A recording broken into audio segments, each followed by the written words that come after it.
वैदिक संस्कृति के अध्येता डॉक्टर अरुण कुमार जायसवाल जी। नमस्कार। नमस्कार। श्रीमद् भगवत गीता के 18वें अध्याय का 67वां श्लोक। इदं ते नाते पस्काय ना भक्ताय कदाचन न चाशुश्रूषवे वाच्यं न च मां योऽभ्यसूयति। तुझे यह गीता रूप रहस्यमय उपदेश किसी भी काल में ना तो तप रहित मनुष्य से कहना चाहिए, ना भक्ति रहित से और ना बिना सुनने की इच्छा वाले से ही कहना चाहिए, तथा जो मुझ में दोष दृष्टि रखता है उससे तो कभी भी नहीं कहना चाहिए। एक सवाल है कि क्या भगवान के इस उपदेश को सुनने के लिए भी तप होना चाहिए? साथ ही यह भी बताएं कि आज तो हर कोई रातों रात महान बनना चाहता है, इस पर गीता क्या कहती है? हमारी भी एक जिज्ञासा है, हमारे जीवन में किसी के प्रति प्रेम आवश्यक क्यों है? ज्ञान का सेवा से क्या संबंध है? साथ ही यह भी बताएं, कैसा मन मृत मन है या सनकी मन है? भगवान कहते हैं, ये भगवत गीता का उपदेश तुम मुझसे नहीं बताओगे जिसने कोई तपस्या नहीं की है, अथवा जिसमें भक्ति नहीं है, जो सेवा नहीं करता, अथवा जो परमात्मा में यानी मुझ में दोष दृष्टि रखता है। यह शिक्षा उसे नहीं दी जानी चाहिए जिसने कोई आध्यात्मिक साधना नहीं की हो, जो तपस्वी न हो, भक्त न हो, सेवारत न हो, और उसे भी नहीं जो ईश्वर की व्यंग्य पूर्वक आलोचना करता हो। इस प्रकार का मन इस शिक्षा से लाभान्वित नहीं हो सकता। ऐसे लोगों को नहीं बताना ही अच्छा है। हमारे लिए केवल मानसिक कष्ट होगा, क्योंकि इसका मूल्य ऐसे व्यक्ति नहीं समझेंगे। इसलिए समस्त आध्यात्मिक शिक्षा में इस तरह का प्रतिबंध है। भौतिक विज्ञान में भी उसे गणित या उसके फॉर्मूले की व्याख्या बताने से क्या लाभ? इससे हम अपनी ऊर्जा का अपव्यय करते हैं। कुछ समझ या अधिक जानकारी की इच्छा होनी चाहिए, तब समस्त शिक्षा दी जा सकती है। आध्यात्मिक जीवन में भी ऐसा ही है, बल्कि यहाँ अधिक है। इंद्रिय स्तर से ऊपर स्थित सत्य को जानने के लिए कुछ तपस्या और आत्मनिग्रह आवश्यक है।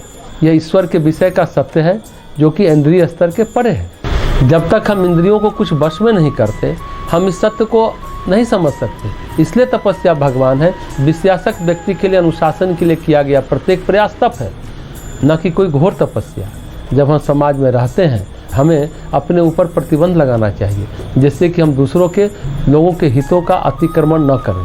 सामान्य प्रतिबंध का समावेश मानव जीवन में होना चाहिए। आत्मनियंत्रण बनाम कानून का नियंत्रण। कानून के नियंत्रण में कोई नैतिकता नहीं है। जब हम स्वयं को रोक पाएँ तो यह नैतिकता है। जब रोकने की जरूरत ही नहीं है, भाव ही नहीं होता, यह आध्यात्मिक होता है। जो तपस्या इस प्रकार से व्यवहार करता है, जब हम दूसरों से सुखद संबंध स्थापित करने के लिए, न कि उनका सामना करने के लिए अथवा उनको रोकने के लिए, अपनी चेतना को ऊंचा ले जाने के लिए मन को प्रशिक्षित करना होगा। यह आध्यात्मिक विकास अथवा विस्तार है। महाभारत में तुलाधार वैश्य और जाजिल ब्राह्मण का संवाद है। हमारे पास इस महाकाव्य की सुंदर घटना है। 12वें सर्ग में 254 के श्लोक नंबर 9 में यह बात कही गई है कि जाजिल एक तपस्वी ब्राह्मण था, तुलाधार एक व्यापारी, और तुलाधार जाजिल को आध्यात्मिक जीवन में उपदेश दे रहा है। यह प्रत्याशित से भी उल्टी स्थिति है। सामान्यतः ब्राह्मण उपदेश देते हैं, पर महाभारत में से कई संदर्भ हैं, कई अवसर हैं जहाँ धर्मगुरु ब्राह्मण नहीं है। हो सकता है वह कोई वैश्य, व्यापारी अथवा शूद्र हो, वह कोई भी हो सकता है। उच्चतम शिक्षा ऐसे लोगों से आती है।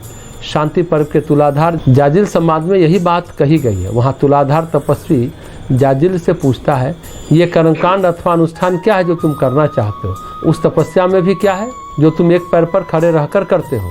मुख्य बात शरीर, मन अथवा भावना से लोगों की सेवा करने का प्रयास है। दूसरों को अधिक से अधिक प्रसन्न करना चाहिए, यही वास्तविक धर्म है। महाभारत का प्रसिद्ध श्लोक है, अरे जाजिल वह व्यक्ति समझता है कि धर्म क्या है?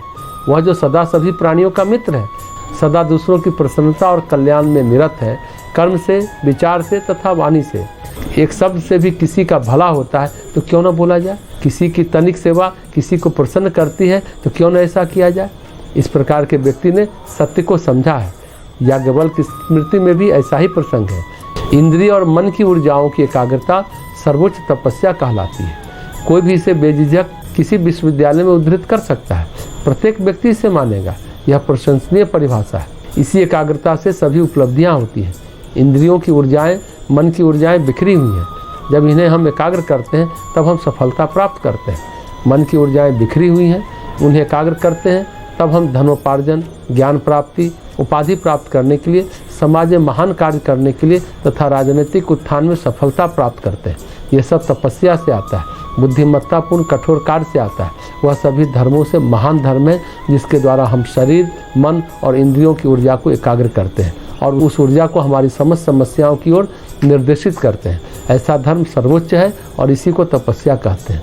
जीवन के प्रत्येक विभाग में तपस्या की महान भूमिका है। कोई महानता बिना तपस्या की नहीं होती। प्रत्येक प्रकार की महानता, सांसारिक महानता, नैतिक महानता, कलाकार की महानता, वैज्ञानिक महानता तथा आध्यात्मिक महानता, इन सभी को तपस्या की जरूरत है। इतिहास में ऐसा बहुत प्रसंग है, भारत का या पश्चिम का इतिहास हो, सभी लोगों ने जो इतिहास में स्थान बनाया बड़ी कठिन तपस्या की। 16वीं से 19वीं सदी तक ब्रिटेन में कितनी महानता आई, वह तपस्या से ही आई है। विश्वविद्यालय, कार्यालयों, औद्योगिक प्रतिष्ठानों में कठोर एकाग्रतापूर्ण कार्य के द्वारा लोगों ने वह किया और संस्कृति और सभ्यता का निर्माण किया। अमेरिका ने भी यही कठोर परिश्रम किया। भारत के ऋषि मुनियों ने भी पहले यह किया। उन्होंने अद्भुत सभ्यता का निर्माण किया था। केवल हम स्वतंत्रता प्राप्ति के बाद जीवन के प्रत्येक क्षेत्र में तपस्या शब्द को भूल गए। बस इतना ही हमने याद रखा, कैसे धन बटोरा जाए, प्रत्येक संभव आड़े टेढ़े उपाय से कैसे धन इकट्ठा किया जाए। अब हम यही जानते समझते हैं कि भूतकाल की वह तपस्या फिर से की जानी चाहिए। हमारी शिक्षा अद्भुत हो जाएगी, तब उसमें तपस्या प्रविष्ट हो जाएगी। आज कोई भी राजनीतिक नेता बन जाता है और जब वह चिखचा चिल्लाता है, पत्थर फेंकता है, कोई कठिनाई कदापि नहीं है। भगवत गीता जीवन और कार्य का गहन दर्शन प्रदान करती है। इसे केवल वही समझ सकते हैं जो तपस्या के क्षेत्र में प्रवेश कर सके, जहाँ इंद्रिय और मन की ऊर्जाओं के प्रशिक्षण का प्रयास किया। इस श्लोक में यही कहा गया है, उसे यह सत्य मत बताओ जिसने तपस्या नहीं की है, और उसे भी मत बताओ जिसके अंदर प्रेम भावना न हो। रामकृष्ण परमहंस ने एक युवक से पूछा, क्या तुम किसी से प्यार करते हो, माता पिता, भाई बहन या कोई और व्यक्ति? उसने उत्तर दिया, मैं किसी को प्रेम नहीं करता हूँ। तब रामकृष्ण ने कहा, तुम कैसे शुष्क व्यक्ति हो, संसार में किसी को तो प्रेम करो, यह बहुत आवश्यक है। अपनी पत्नी या पति से प्रेम करो। यह आश्चर्यजनक बात है कि हमें किसी से प्रेम नहीं है। हमें किसी से भी प्रेम होना चाहिए। बाद में इसे विस्तारित कर सकते हैं। ईश्वर जो हमारे हृदय में है वह सभी के हृदय में है। उसके प्रति तनिक प्रेम की आवश्यकता है। हमारे पास अपने तुच्छ अहम के अतिरिक्त कुछ होना चाहिए। हमें किसी को प्रेम करना चाहिए, फिर सबसे प्रेम करना चाहिए। समस्त विस्तार उस अद्भुत विकास से होता है। हमारे अतिरिक्त अन्य किसी से ही प्रेम, पर हम सब में अपने प्रति प्रेम है। एक छोटा बच्चा भी स्वयं के प्रति प्रेम से भरा हुआ है। हमें अपने अतिरिक्त किसी अन्य को प्रेम करना चाहिए, तब वह प्रेम अनेक गुणित हो सकता है, असीम हो सकता है। उसमें से मुक्ति की यह स्थिति आ सकती है। तथा भक्ति योग उन लोगों के लिए है जिनके हृदय में थोड़ा सा प्रेम है, चाहे वह सांसारिक प्रेम हो या आध्यात्मिक, उससे अंतर नहीं पड़ता। भगवान कृष्ण इस श्लोक में कहते हैं, यह रहस्यमय शिक्षा उसको न दो जो दूसरों की सेवा नहीं करता। जब हम आध्यात्मिक जीवन में पहला कदम रखते हैं तो हम सेवा का यह भाव विकसित करते हैं। अहंकारी व्यक्ति इस बात को नहीं समझ सकते। सेवा का भाव आना चाहिए। मैं यहाँ सहायता के लिए हूँ। यह दृष्टिकोण प्रदर्शित करता है कि हम छोटे जीव नहीं हैं, सीमित नहीं, हम कुछ और अधिक हैं, जिससे यह शरीर सीमित नहीं रख सकता। हम दूसरे शरीर से भी एकता का अनुभव करते हैं। उस चेतना के साथ हम अपना जीवन सेवा के रूप में अंतर मानवीय संबंधों में व्यक्त पाते हैं। हम अपने आप से कुछ अधिक हैं। जब वह व्यक्ति शरीर से ऊपर उठता है तब वह व्यक्ति का स्वभाव बन जाता है। जीन प्रणाली सीमित है लेकिन मन असीम है। इसमें सहानुभूति और सद्भाव विकसित हो सकता है। बाद में यह सेवा का भाव स्वाभाविक और स्वयं स्फूर्त हो जाता है। हमें फिर इसके लिए प्रयास नहीं करना होता। ब्रिटेन के कवि हुए हैं वर्ड्सवर्थ। उन्होंने कहा, हमें अपने दिए गए व्यक्तित्व पर एक उच्चतर व्यक्तित्व निर्मित करना है। हम एक बार स्व निर्मित करें जो किसी भी मनुष्य के लिए महान बात है। वह जिसने एक प्रदत्त व्यक्तित्व के ऊपर उच्चतर व्यक्तित्व बनाना आरंभ नहीं किया, वह गीता के इस महान उपदेश के योग्य नहीं है। वह व्यक्ति अभी भी अहम के स्तर पर है। इस प्रकार के व्यक्ति के द्वारा गीता समझी नहीं जा सकती। पहले इस प्रकार के व्यक्ति को सीखना चाहिए कि वह कैसे सेवा का भाव विकसित कर सकता है, सेवा कार्य के द्वारा स्वयं को कैसे व्यक्त कर सकता है। जब किसी व्यक्ति में तनिक सेवा का भाव आता है तब वह कह सकता है कि मैं लोगों को प्रेम करना चाहता हूँ, मैं लोगों की सेवा करना चाहता हूँ, मैं अपने सीमित अहम से बाहर आना चाहता हूँ। इस व्यक्ति में यह विस्तार के भाव का आरंभ है। तब वह व्यक्ति गीता के संदेश के उपयुक्त है। जो व्यंग पूर्वक भगवान में दोष देखता है, ताने कसता है, उसे भी यह शिक्षा नहीं बतानी चाहिए। भगवान उच्चतम मूल्य है, फिर अन्य मूल्य भी है। इस प्रकार का सनकी मन इस गीता को कदापि नहीं समझ सकता।